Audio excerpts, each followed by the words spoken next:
एक बार त्रेता युग में शिव जी अगस्त ऋषि के पास गए। उनके साथ जग जननी भवानी सती जी भी थीं। ऋषि ने संपूर्ण जगत के ईश्वर जानकर उनका पूजन किया। मुनिवर अगस्त जी ने राम कथा विस्तार से कही, जिसको महेश्वर ने परम सुख मानकर सुना। फिर ऋषि ने शिव जी से सुंदर हरि भक्ति पूछी और शिव जी ने उनको अधिकारी पाकर भक्ति का निरूपण किया। श्री रघुनाथ के गुणों की कथाएं कहते सुनते कुछ दिनों तक शिव जी वहाँ रहे। फिर मुनि से विदा मांगकर शिव जी दक्ष कुमारी सती जी के साथ घर को चले। उन्हीं दिनों पृथ्वी का भार उतारने के लिए श्री हरि ने रघुवंश में अवतार लिया था। वे अविनाशी भगवान उस समय पिता के वचन से राज्य का परित्याग करके तपस्वी वेश में दंडक वन में विचर रहे थे। शिव जी हृदय में विचारते जा रहे थे कि भगवान के दर्शन मुझे किस प्रकार हों। प्रभु ने गुप्त रूप से अवतार लिया है, मेरे जाने से सब लोग जान जाएंगे।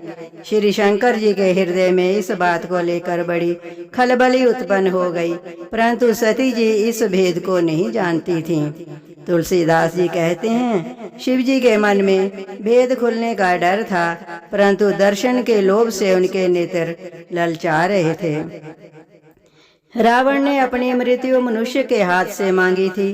ब्रह्मा जी के वचनों को प्रभु सत्य करना चाहते थे। मैं जो पास नहीं जाता हूँ तो बड़ा पछतावा रह जाएगा, इस प्रकार शिव जी विचार करते थे, परंतु कोई भी युक्ति ठीक नहीं जंचती थी।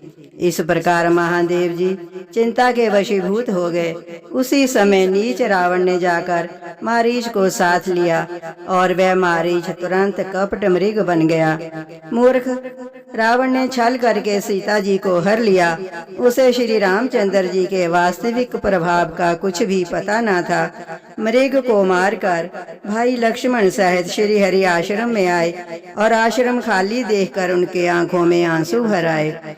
श्री रघुनाथ जी मनुष्यों के भांति विरह से व्याकुल हैं और दोनों भाई वन में सीता को खोजते हुए विचरण कर रहे हैं। जिनके कभी कोई संयोग वियोग नहीं है, उनमें प्रत्यक्ष विरह का दुख देखा गया। श्री रघुनाथ जी का चरित्र बड़ा ही विचित्र है। उसको पहुँचे हुए ज्ञानी जन ही जानते हैं। जो मंद बुद्धि हैं, वे तो विशेष रूप से माया मोह के वश होकर हृदय में कुछ दूसरी ही बात समझ बैठते हैं। श्री शिव जी ने उसी प्रकार श्री राम जी को देखा और उनके हृदय में बहुत भारी आनंद उत्पन्न हुआ। उन शोभा के समुद्र श्री रामचंद्र जी को शिव जी ने नेत्र भर कर देखा, परंतु अवसर ठीक न जानकर परिचय नहीं किया। जगत के पवित्र करने वाले सच्चिदानंद की जय हो। इस प्रकार कहकर कामदेव का नाश करने वाले शिव जी चल पड़े। कृपा निधान शिव जी बार बार आनंद से पुलकित होते हुए सती जी के साथ चले जा रहे थे। सती जी ने शंकर जी की वह दशा देखी तो उनके मन में बड़ा संदेह उत्पन्न हो गया। वे मन ही मन कहने लगी कि शंकर जी की सारा जगत वंदना करता है। वे जगत के ईश्वर हैं। देवता मनुष्य मुनि सब उनके प्रति सिर झुकाते हैं। इन्होंने एक राजपुत्र को सच्चिदानंद परधाम कहकर प्रणाम किया और उसकी शोभा देखकर वे इतने प्रेम मगन हो गए कि अब तक उनके हृदय में प्रीति रोकने से भी नहीं रुकती। जो ब्रह्म सर्वव्यापक माया रहित अजन्मा अगोचर इच्छा रहित और भेद रहित है और जिसे वेद भी नहीं जानते, क्या वह देह धारण करके मनुष्य हो सकता है? देवताओं के हित के लिए मनुष्य शरीर धारण करने वाले जो विष्णु भगवान हैं, वे भी शिव जी की ही भांति सर्वज्ञ हैं। वे ज्ञान के भंडार लक्ष्मीपति और असुरों के शत्रु भगवान विष्णु क्या अज्ञानी की तरह स्त्री को खोजेंगे? फिर शिव जी के वचन भी झूठे नहीं हो सकते। सब कोई जानते हैं कि शिव जी सर्वज्ञ हैं। सती के मन में इस प्रकार अपार संदेह उठ खड़ा हुआ। किसी तरह भी उनके हृदय में ज्ञान का प्रादुर्भाव नहीं होता था।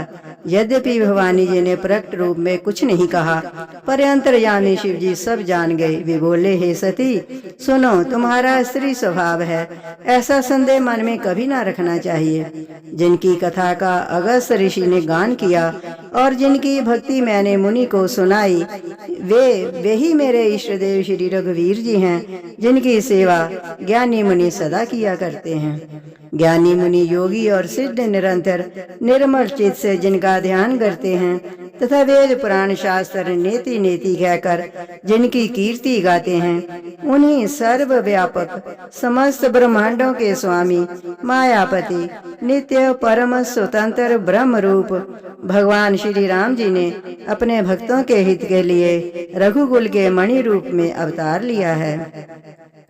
यद्यपि शिव जी ने बहुत बार सती को समझाया, फिर भी सती जी के हृदय में उनका उपदेश नहीं जंचा। तब महादेव जी मन में भगवान की माया का बल जानकर मुस्कुराते हुए बोले, यदि तुम्हारे मन में बहुत संदेह है तो तुम जाकर परीक्षा क्यों नहीं लेती? जब तक तुम मेरे पास लौट आओगी तब तक मैं इसी बड़ की छांव में बैठा हूँ। जिस प्रकार तुम्हारा यह ज्ञान जनित भारी भ्रम दूर हो, भली भांति विवेक के द्वारा सोच समझ कर तुम वही करना। शिव जी की आज्ञा पाकर सती चली और मन में सोचने लगी कि कैसे परीक्षा लूं। इधर शिव जी के मन में ऐसा अनुमान किया कि दक्ष कन्या सती का कल्याण नहीं है। जब मेरे समझाने से भी संदेह दूर नहीं होता तब मालूम होता है विधाता ही उल्टे हैं। अब सती का कुशल नहीं है। जो कुछ राम ने रच रखा है वही होगा, तर्क करके कौन शाखा बढ़ावे। मन में ऐसा कहकर शिव जी भगवान श्री हरि का नाम जपने लगे और सती जी वहां गईं जहां सुख के धाम प्रभु श्री रामचंद्र जी थे। सती बार बार मन में विचार कर सीता का रूप धारण कर उस मार्ग की ओर आगे होकर चली जिससे मनुष्यों के राजा राम जी आ रहे थे। सती जी ने बनावटी रूप को देखकर लक्ष्मण जी चकित हो गए और उनके हृदय में बड़ा भारी भ्रम हो गया। वे बहुत गंभीर हो गए, कुछ कह नहीं सके। धीर बुद्धि लक्ष्मण प्रभु रघुनाथ के प्रभाव को जानते थे। सब कुछ देखने वाले और सब के हृदय की जानने वाले देवताओं के स्वामी श्री रामचंद्र जी सती के कपट को जान गए। जिनके स्मरण मात्र से अज्ञान का नाश हो जाता है, वही सर्वज्ञ भगवान श्री रामचंद्र जी हैं। स्त्री स्वभाव का असर तो देखो कि वहाँ उन सर्वज्ञ भगवान के सामने भी सती जी छिपाव करना चाहती हैं। अपनी माया के बल को हृदय में बखान कर श्री रामचंद्र जी हंसकर कोमल वाणी में बोले। पहले प्रभु ने हाथ जोड़कर सती को प्रणाम किया और पिता सहित अपना नाम बताया। फिर कहा कि वृषकेतु शिव जी कहाँ हैं? आप यहाँ वन में अकेली किस लिए घूम रही हैं? श्री राम के कोमल और रहस्य भरे वचन सुनकर सती जी को बड़ा संकोच हुआ। वे डरती हुई शिव जी के पास चली।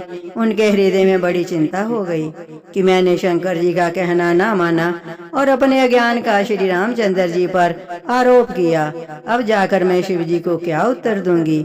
यूं सोचते सोचते सती जी के हृदय में बहुत भयानक जलन पैदा हो गई। श्री राम जी ने जान लिया कि सती जी को दुख हुआ।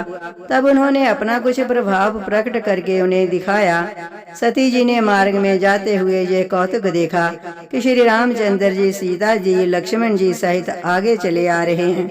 तब उन्होंने पीछे की ओर फिर कर देखा तो वहां भी भाई लक्ष्मण जी और सीता जी के साथ श्री राम जी सुंदर रूप में दिखाई दिए। वे जिधर देखती हैं उधर ही प्रभु श्री राम जी विराजमान हैं और सचोतर सिद्ध मुनीश्वर उनकी सेवा कर रहे हैं। सती जी ने अनेक शिव ब्रह्मा और विष्णु देखे जो एक से एक बढ़कर असीम प्रभाव वाले थे। उन्होंने देखा कि भांति भांति के वेश धारण किए सभी देवता श्री रामचंद्र जी की चरण वंदना और सेवा कर रहे हैं। उन्होंने अनगिनत अनुपम सती ब्रह्माणी और लक्ष्मी देखी।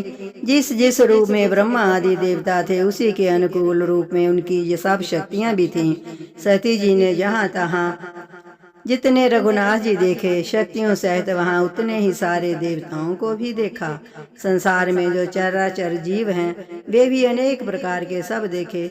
उन्होंने देखा कि अनेक रूप धारण करके देवता प्रभु श्री राम जी की पूजा कर रहे हैं, परंतु श्री राम जी का दूसरा रूप कहीं नहीं देखा। सीता सहित श्री रघुनाथ जी बहुत से देखे, परंतु उनके वेश अनेक नहीं थे। सब जगह वही रघुनाथ जी, वही लक्ष्मण और वही सीता जी। सती ऐसा देखकर बहुत ही डर गईं। उनका हृदय कांपने लगा और देह की सारी सुध बुध जाती रही। वे आंख मूंद कर मार्ग में बैठ गईं। फिर आंख खोलकर देखा तो वहां दक्ष कुमारी को कुछ भी ना दिखाई पड़ा। तब वे बार बार श्री रामचंद्र जी के चरणों में सिर झुकाकर वहां चली जहां श्री शिव जी थे। सती जब पास पहुंची तब शिव जी ने हंस कर कुशल प्रश्न करके कहा कि तुमने राम जी की किस प्रकार परीक्षा ली, सारी बात सच सच कहो। सती जी ने श्री रघुनाथ जी के प्रभाव को समझकर डर के मारे शिव जी से छिपाव किया और कहा, हे स्वामिन, मैंने कुछ भी परीक्षा नहीं ली, वहां जाकर आपकी ही तरह प्रणाम किया। आपने जो कहा वह झूठ नहीं हो सकता, मेरे मन में ये बड़ा पूरा विश्वास है। तब शिव जी ने ध्यान करके देखा और सती जी ने जो चरित्र किया था सब जान लिया। फिर श्री रामचंद्र जी की माया को सिर झुकाया, जिसने प्रेरणा करके सती के मुंह से भी झूठ कहला दिया। सुजान शिव जी ने मन में विचार किया कि हरि की इच्छा रूपी भावी प्रबल है। सती जी ने सीता जी का वेश धारण किया। यह जानकर शिव जी के हृदय में बड़ा विषाद हुआ। उन्होंने सोचा कि यदि मैं अब सती से प्रीति करता हूँ तो भक्ति मार्ग लुप्त हो जाता है और बड़ा अन्याय होता है। सती परम पवित्र हैं, इसलिए इन्हें छोड़ते भी नहीं बनता और प्रेम करने में बड़ा पाप है। प्रकट करके महादेव जी कुछ भी नहीं कहते, परंतु इनके हृदय में बड़ा संताप है। तब शिव जी ने प्रभु श्री रामचंद्र जी के चरण कमलों में सिर झुकाया और श्री राम जी का स्मरण करते उनके मन में ये आया कि सती के इस शरीर से मेरी भेंट नहीं हो सकती। और शिव जी ने अपने मन में ये संकल्प कर लिया। सिर बुद्धि शंकर जी ऐसा विचार कर श्री रघुनाथ जी का स्मरण करते हुए अपने घर कैलाश को चले। चलते समय सुंदर आकाशवाणी हुई कि हे महेश, आपकी जय हो। आपने भक्ति की अच्छी दृढ़ता की। आपको छोड़कर दूसरा कौन ऐसी प्रतिज्ञा कर सकता है। आप श्री रामचंद्र जी के भक्त हैं, समर्थ हैं और भगवान हैं। इस आकाशवाणी को सुनकर सती जी के मन में चिंता हुई और उन्होंने सकुचाते हुए शिव जी से पूछा, हे कृपालु, कहिए आपने कौन सी प्रतिज्ञा की है। हे प्रभु, आप सत्य के धाम और दीन दयालु हैं। यद्यपि सती जी ने बहुत प्रकार से पूछा, परंतु त्रिपुरारी शिव जी ने कुछ न कहा। और इस तरह पार्वती जी ने अपने पिता दक्ष जी के यज्ञ में अपने शरीर की अग्नि को आहुति दे दी। जय श्री राम।